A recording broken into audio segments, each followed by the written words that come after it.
Welcome to Lost in Paris.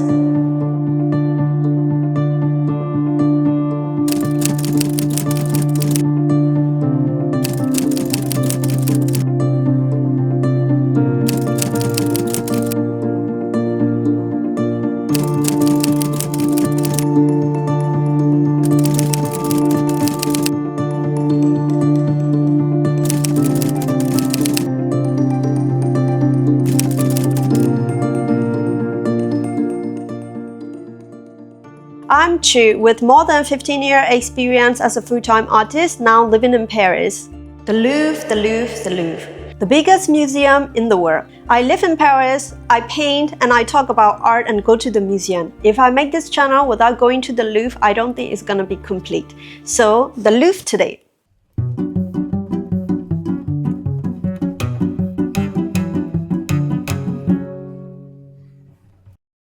So, Louvre today. But wait, not the Mona Lisa.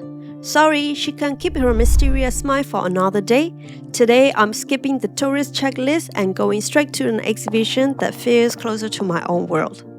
Louvre Couture. Title is Objet d'art, objet de mode. Cézanne once said, "The Louvre is the book in which we learn to read." And that book. He's been feeding not only painter and sculptor, but also fashion designers. This exhibition shows how art and fashion has been in constant dialogue, sometimes clashing, sometimes echoing, but always influencing each other. The exhibition space is over almost 9,000 square meters. Yes, it's huge. The Louvre is showing 65 fashion design with accessory placed right inside the Department of Decorative Arts, the very first exhibition of the Louvre. Here is about the art of living beautifully. Imagine walking through time, medieval ivory carving, Renaissance jewel, tapestry, royal furniture, crystal chandelier, and then suddenly you are inside the Napoleon III apartment. Napoleon III, he was Emperor of the French from 1852 to 1870. And his apartment here are a show of Second Empire luxury. Red velvet wall, chandelier, gold everywhere. It literally feels like Versailles, decided to sneak inside the Louvre. Versailles Palace is also important in French history. One day I will make an episode about it with detail. For me, as someone obsessed with fabric, I even use them in my own artwork. It feels like walking inside a giant mood board. The old and the new speaking to each other, a tapestry whispering to a dress, a cabinet nodding to a silhouette.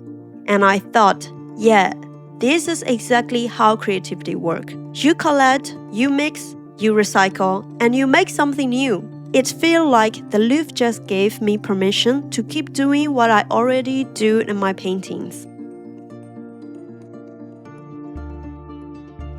I traveled a lot and I collect details, fabric, patterns, scraps, to bring into my art.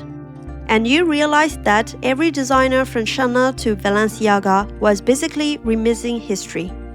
And honestly, isn't that what all artists do? Inspiration is just recycling, but with better lighting.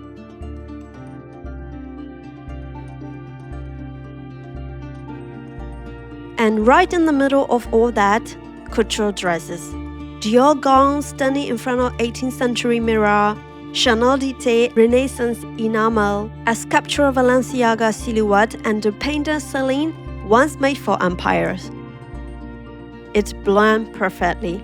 Fashions and decorative art don't compete here, they flirt. I have heard people say that French can be a little arrogant or snobbish, and when I entered this room, I thought, okay, that's why. So instead of just staring at tapestry and cabinets, you suddenly see couture dresses sitting next to them, having a conversation across centuries. From Byzantine to the Second Empire. Byzantine is the Eastern Roman Empire famous for mosaic, gold, and rich fabrics.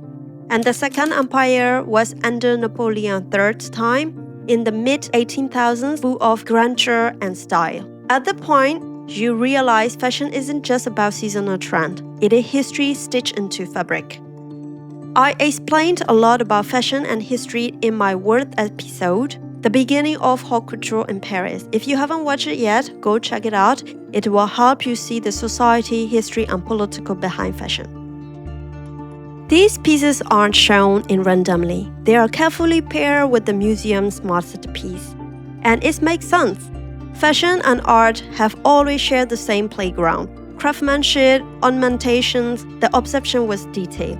Even the Louvre owned parts of its collection to great fashion figures. Jacques Doucet, a courtier and art collector, donated impressionist and modern works that built the Louvre holdings. Madame Carven, another iconic fashion designer, gave parts of her fashion archive to museums. Couture didn't just borrow from art, it literally helped shape the museum we see today. As a Myanmar artist, this hits me in a particular way. In our culture too, fabric is never just fabric. The tamang, jade pattern, they carry stories about class, region, identity. When I see couture display next to Byzantine art, I think about how our own textile could sit in dialogue with temples and manuscripts. Except in Myanmar, most of the history has been ignored or erased. No one is putting it in a glass case next to masterpiece. Maybe one day, it's something we have to think about if we want a better future.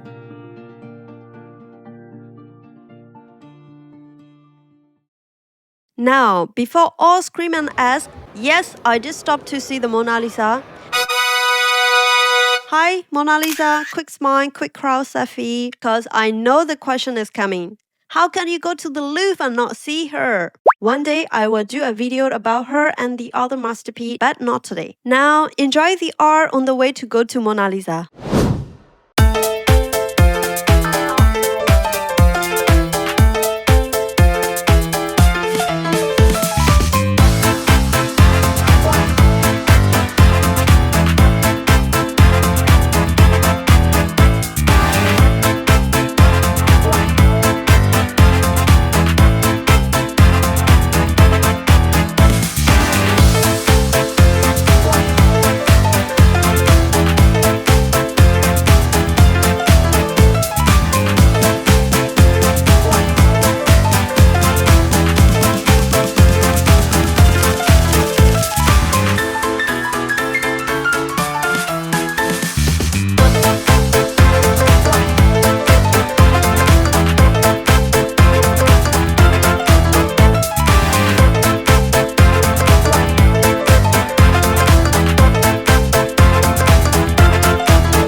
So, Louvre Couture isn't just about clothes. It's about how art and fashion has always mirrored each other.